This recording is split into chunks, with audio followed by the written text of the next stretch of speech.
Hi folks, Jack Spirko here with another survival podcast video, and this one might look kind of staunchy and academic, and in some ways it is, but it's a very important video because I'm going to explain kind of the economic, ongoing things that are going on economically in the United States today with a concept that I coined a phrase of about a year and a half, maybe 2 years ago, called downward class migration. I'm going to explain to you when the mainstream media talks about it, and they call it the Great Divide, or they call it falling from the middle class, what they're talking about, how it's not really what I'm talking about, how what I'm actually explaining and what I'm actually talking about, what I've been discussing on my show, the Survival Podcast, is much more insidious and much more dangerous and much harder to combat, and it requires a completely different mindset going forward. We talk about a lot of preparedness and stuff with the Survival Podcast, things that could happen like storms or a pandemic or something. This is something that is happening. This is an economic shift that is occurring, and adapting to it's going to be extremely important to your quality of life, even as we say in the show, if, quote, nothing goes wrong. This is going very wrong, but it's not, it's like a long, slow disaster, a long, slow spiral that people are having happen to them every single day, and they're not understanding. So my goal today is to help you understand this. First of all, let's start out with an understanding that these numbers are not written in stone. Except this number right here is a very solid number, this 0.9% for the elite, super, ultra, uber wealthy at the very top. These numbers are debatable. I pulled them from a recent study. They're not as important as you might think, so don't nitpick the numbers on me. Just understand the significance of what they mean. Understand what the mainstream media is telling you, and understand the difference in what I'm telling you and how you have to approach what I'm telling you differently. Okay, so let's start out with an understanding of something very important to this entire thing, and understanding a modern first world country versus a second or third world nation. Right here, this number, the poor at 12%. Poor people in this bracket, by and large, if we don't count the homeless on the street, but poor people that have housing and support, or even the working poor in this country, live better. They live better than people that would be considered lower middle class or upper middle class even in some third world countries. They have TVs, they have cars, right? They have medical care, they have all types of things. They have all this stuff down here that I have listed as needs. What are the needs that we need for individuals in society to function? We need food, water, shelter, energy, security, sanitation, healthcare, and we need a functioning economy. Because we have all of those needs in surplus and in abundance in America, we can have this huge middle class. If we went to a nation that was impoverished today, that has 30, 40, 50, 60%, 80% of people living in the poor category, if we gave them all money like these folks here have, they would still be poor. There are nations today where even if you had money, if everybody had money, you would still go hungry because there's not enough food for everybody. There's not enough clean water for everybody. There's not enough good quality shelter for everybody. These are the developing nations. These needs are what they're trying to develop. The only reason we can have a massive group of people in the United States that would be considered lower middle class, working class people, all the way up to what we call legitimately wealthy people, is because we have these needs taken care of. Before you can go any further with this, before you can truly grasp it, that's what you need to understand. The next thing we need to understand is when they talk about people slipping in the classes in mainstream media today, Wall Street Journal had a story out about it 2 days ago. This is what they're talking about. We'll have a little friend we'll invent here. We'll call him Joe, and he is solidly in the upper middle class. Upper middle class annual incomes today, and remember, we go 20 years ago, these numbers change. It's not that important. I'll get to what makes you actually be in this class in just a second. But he's solidly in the center of the annual income for upper middle class, $75,000, $80,000 a year. Joe gets laid off. Joe goes on unemployment. Joe loses his house. He has to move in and rent a house. Joe finally finds a job 2 years later. He's making half of what he used to. He's making $40K, $35K, something like that. He has to downgrade his life. He drives a lower quality car, etc., ad nauseum, and Joe slips down, and now he's down here in the lower middle class. This is what they're talking about, and true. This is happening to many, many Americans today. The thing about this is as long as that's all that happened, Joe might have to go back to school, he might have to get a new trade, he might have to become an entrepreneur, he might have to go get training, he might have to move to a different city or state, but as long as this is what's happening, one day Joe can work really hard and he might even end up here, or, if he works really hard, he might end up here and be wealthy. He might have that $1 million of net worth. And that's what they're talking about. What they're saying is people are falling here and never doing this. They're never rising again. They're never experiencing this financial resurrection. True, but not the big problem.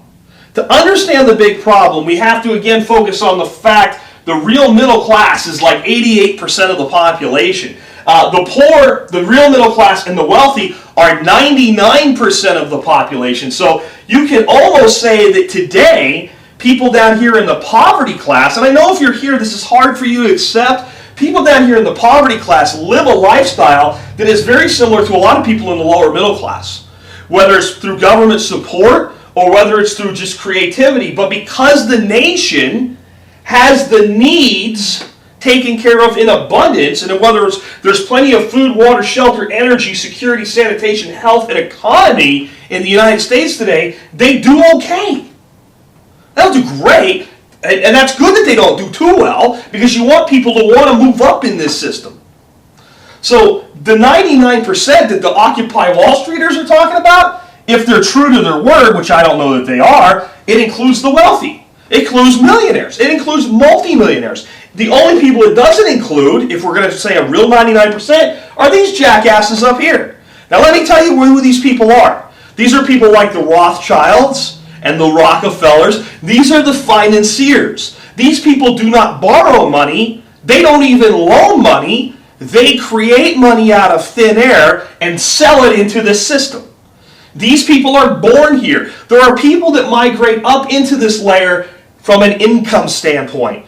But unless they're taken into the fold, and some are and some aren't, they're really not the elites. They qualify economically, but they're not exhorting actions of the elites. They're still doing the same thing wealthy people are, just on a bigger scale. So Joe the plumber might be here, right? He might have a net worth of $1 million and have 4 or 5 plumbers working for him. Remember Joe the plumber that asked Obama about wealth redistribution? And a guy that's worth $1 billion that employs hundreds and hundreds and hundreds of people might be here, but until he's printing money, he's not in this layer.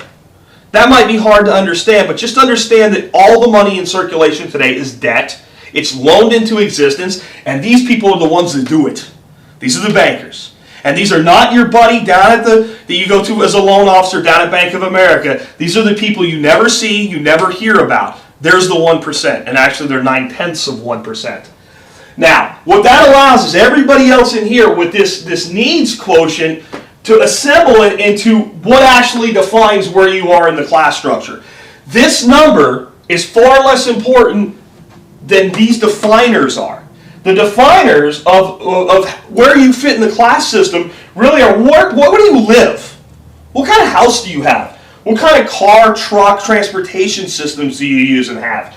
What type of education is available to you or do you have? Remember I said I don't want the college education thing? But trust me, the people in this upper middle class level, they're very well educated even if they don't have a college degree. It's only society that has decided that's the identifier of education. That's complete bullshit. People that make it here by working their ass off, whether they're taught on the street or whether they're taught in an institution, they're educated. So education, diet and food, what do you eat? Right? This guy's going to be eating a lot more top ramen than this dude here. And this dude here is probably, unless he's a vegan by choice, eating a lot more ribeye than somebody at the lower tier of the lower middle class. And understand that we could go in here and we could create tons of subsets inside each of these major blocks. There's a big difference between being right there and right there. It's important that you understand it so that you can let the little nitpicking things about numbers go that I know some of you probably have in your head right now. Next one, entertainment. How many trips do you think this guy takes takes cruises on cruise ships a year? How often do you think this guy goes to Aspen and goes skiing? Not very often. This guy might get to go to Aspen once, and this guy might go every year. Or he might not, depending on what he wants. But The entertainment that these people experience, how often they go to movies, how often they go out to eat, how often they do whatever, they dive or hike or camp or drive sport cars real fast or whatever. But your entertainment is a definer of where you are in the class. And access to credit. This person here, who's a bigger credit risk, has to spend more money to get the same loan that this guy up here does. So this guy uses greater access to credit and buys a better education and better housing than this guy here can get, even if the value, the par value would be the same. It's going to cost him more because he has to pay more for the money. Now remember where the money comes from. These jerks up here, they create the money and they sell it into the system. That's how the economic system of the United States works today. So all of these definers add up to what I call your lifestyle quotient, or your LQ. This is the quality of life being in any of these places allow you to purchase. Okay? So if we're right here, our LQ, so we have somebody with a $140,000 household income that doesn't live in Manhattan or some other ridiculously expensive place. And we can kind of think about that person, and there are some differences, even let's say Connecticut versus Florida, but that person we can kind of in our mind envision the type of school that his kids would go to.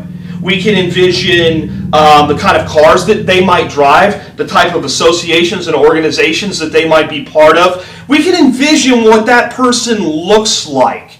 And regardless of whether they work with their hands and make that money or they work with their mind and make that money, the lifestyle outside of their employment is going to be quite similar to other people unless they've kind of opted out of the system the way people like me do and say, I'm going to live at a lower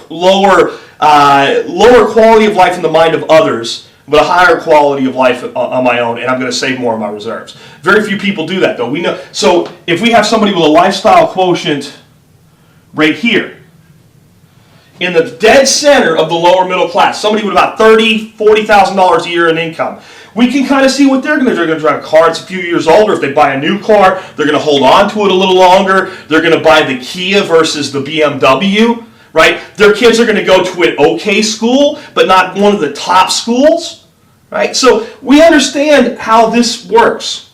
This is what I'm telling you about downward class migration. Okay. We look at one of the biggest drivers here is access to credit. 90% of the people in this world buy their biggest purchases on credit. They don't save money and pay cash. They borrow money. This guy, let's say right here, he could have probably borrowed 5 years ago, easily enough, $500,000 to buy a house. Okay? If his credit's just as good as it used to be, if his job is completely stable, at least from any credit examiner looking at him today, if he has the same income he did 5 years ago when he could have borrowed $500K, and he goes to the bank today and says he wants to buy a house, they will probably tell him that now he qualifies for $350K. Can you get a nice house for $350K? Absolutely you can. Can you find some really good deals for that money right now? Absolutely you can. But can you buy with $350K what $500K buys? Absolutely not. So, without losing his job, without taking a cut in pay, without anything happening to him, just from one factor in the definer alone, his quality of life has gone down. Now, if he stays in his house, and he bought it 5, 6, 7 years ago, and he doesn't want to move, doesn't really affect him. But what about the young man, we'll draw him over here, who comes out of school, works hard for 5, 6 years, last 5 or 6 years, finally rose up to this level of income. He's knocking down $120K. This is a smart kid. He went to MIT or something. He's got a job programming for Google. He can't buy the same house this guy already has. They both can afford it, but he can't buy it. That's a credit access. What happens once that starts? It's a cascading effect. And I'm not saying that they weren't loaning too much money in the past, because they absolutely were. I'm telling you the effect it's having on society as a whole. Okay, so now we've decreased credit access. One of the other main drivers that we have to our definers of our lifestyle quality is our education. How do most people pay for college? They borrow money, which takes us back to credit access. They borrow money from their family, or their family helps put them through school. If their family's paying more for credit access, they have less money. The quality of the secondary, post-secondary education that they can purchase for themselves, or a college degree or a trade school, has gone down simply because credit access has gone down. See where this goes? Now, if you want to get your kids into a good public school system, I'm just talking, K through 12.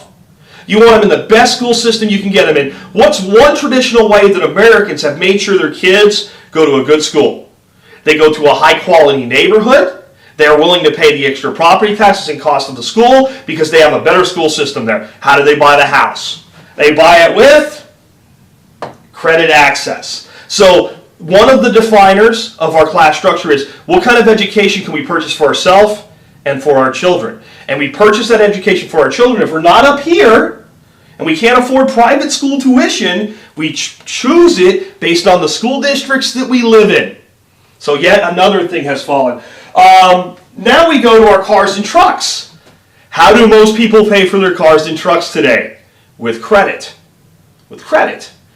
So credit access, by reducing the amount we can borrow. And what's happening to the price of cars and trucks? Are they going down or are they going up? So at the same time, the cost of borrowing the money is going up, or not even the cost, but the amount we qualify to borrow is going down. That still makes it cost more in a net value. The price of a high-quality vehicle is increasing. So yesterday you could have bought the entry-level Lexus, and today you can only afford the high-end Kia. What does tomorrow bring? We don't know yet, but we can see how that's going. What about diet and food, the quality of our food? If anybody tells you there's no such thing as inflation today, they're lying and they're wrong. Go find any single mom feeding 2 or 3 kids and ask her if the price of her groceries has gone up or down in the last few years while we're supposed to be in this recession and all the prices are depressed. She'll tell you it's gone up, and it's gone up a lot. So if my income stays stationary, the amount that I can qualify to purchase with credit, or my cost of credit, goes up, and the price of my food goes up, my overall quality of my diet will go down. Even if it's not that it goes down to a point where it's not healthy, but as far as having what I want, because that's what this is really all about, folks. The higher you are here, the higher your lifestyle quotient, the closer you are to having what you want in your life without having to sacrifice for it. This guy here has to think really, really hard, am I going to go on vacation this year? This guy has to think really, really hard about where he wants to go on vacation this year. Right? So what we're seeing is that erode. We come down to entertainment. Again, we just did it with vacations. A lot of people finance vacations, but even if you don't, your wages stay stagnant, and we have inflation over here. So what we have is a number of forces at play here. We have inflation not doing this. Not like G. Gordon Liddy, go buy gold or you're going to be broke, your money's going to be worth... No. We have this steady inflation, just like we always have. 97% erosion of the value of our money since 1913. Through most of that period, not all, but most of that period, wages have kept pace with inflation. In fact, they've outpaced inflation. Hence, the baby boomers lived a little bit better of a life than the World War II generation, and the successful tweeners and Gen Xers lived an even better life than a lot of the baby boomers, with some exceptions. The baby boomers, a lot of them are still working. So they're high-level professionals today. But what happens to Gen Y, what happens to internet natives, is they run into this. Here's the catch. This is what's really happening.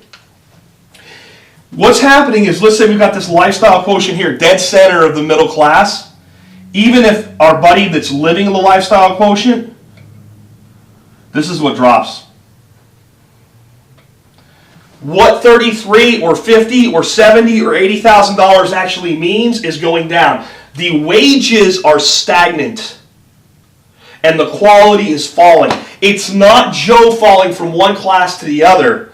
It's the entire class structure behind it. What it means, basically sliding. And the only people that are relatively stable are the people that are in the upper tier of the wealthy, even the people down here that are worth $1 million or $2. They're going to experience, it's not going to hurt as bad because, hey, life's pretty good right here, right? Right? But that's what's happening is it's like an on the backside slide of the quality of life. And when people start saying it's the end of the American dream, That's what they mean. And I can illustrate this to you perfectly even 20 years ago. Back in the late 60s, early 70s, my father worked construction in New Jersey.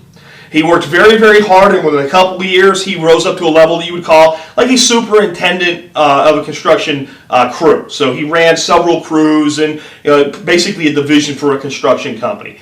He made about $13, $14 an hour to do that. And he would work 60 to 70 hours a week, so he'd make a lot of overtime. Construction would slow down in the winter, get a couple months off. But he made a salary that today it would be equivalent to being a general practitioner doctor or better. He made in today's dollars what would be around a couple $100,000 a year. Not in dollars, but in the lifestyle quotient. What it allowed a person to do. A blue-collar construction worker in 1969 that worked 60, 70 hours a week, that busted his butt and got past the shovel and got into the actual operational level. No college degree. He didn't even have, I don't think he had a high school diploma, to tell you the truth. Had a very good lifestyle quotient. Was sitting firmly here. In 1995, I took a job doing outside plant construction. 1996, I guess, 1996, 97, outside plant construction, installing fiber optic lines, cable lines, phone lines, things like that. I had a lot of technical expertise from work I had done prior, working for MCI as a contractor. But basically, I was doing the same job my dad did in 1969. I was making about $13 an hour. I was making the same money my father was. I did the same thing my dad did. I busted my ass just as hard. I rose to the same level in the hierarchy, and I actually rose to the upper income level of what was available in that market in Texas. If I had been working in New Jersey, no doubt I would have made more than that to do the same work, but my cost of living would have been higher.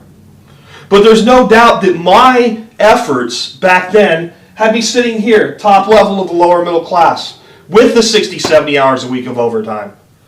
But my father was here for doing the same work, and that was 20 years ago. Today, that same person doing my job that I did 20 years ago, 15 years ago, whatever it is, that same person is making about the same money, and now, instead of here, they're here. Why? It's not the person falling again. It's the entire back-end structure shifting behind you. The net effect is this. This is how it feels. But these percentages will change drastically as that occurs. But in the end, we'll still have a middle class that's 80 to 90% of the population, because that's what a developed country looks like. The majority will always be middle class. But what will middle class mean? It won't mean what it meant for your father and your grandfather. It'll mean less. So how do we combat this? Well, we understand that if our lifestyle quotient is based on these things, and the thing that keeps us sustained, even in the poverty class, are our needs, that we need to figure out how to gain most of our needs independent of the things that we generally look at as our lifestyle quotient, and the biggest one is credit. This is why people like me have been preaching to stay out of debt and get out of debt for so long. Because if I don't have debt, a lot of this crap doesn't mean anything to me. And if I'm able to educate myself, produce my own food, entertain myself, if I'm able to drive my vehicles for 10 years and pay cash for them, if I'm able to live happily for less as far as my housing goes, then I can actually have this income and live that quality of life. And if everything gets better, I can have this income and I can live this quality of life. So the class structure continues to erode, focusing on these needs and focusing on the absence of debt other than for property and paying that off early, not in 30 years, is your secret to combating this. Let me tell you another secret. It's the only way to combat this. There is no other way, because making more doesn't work until you get up here. So unless you're the next Bill Gates, or it could be much less successful than that. But unless you're going to build an enterprise that's worth $1 million or $2 million a year and is going to make you worth several $1 million over 4 or 5 years, anywhere in here, anywhere in this $150,000 to $25,000 income level, you are going to experience the erosion. Now, will you be more comfortable with $120,000 income than a $70,000 income? Yes.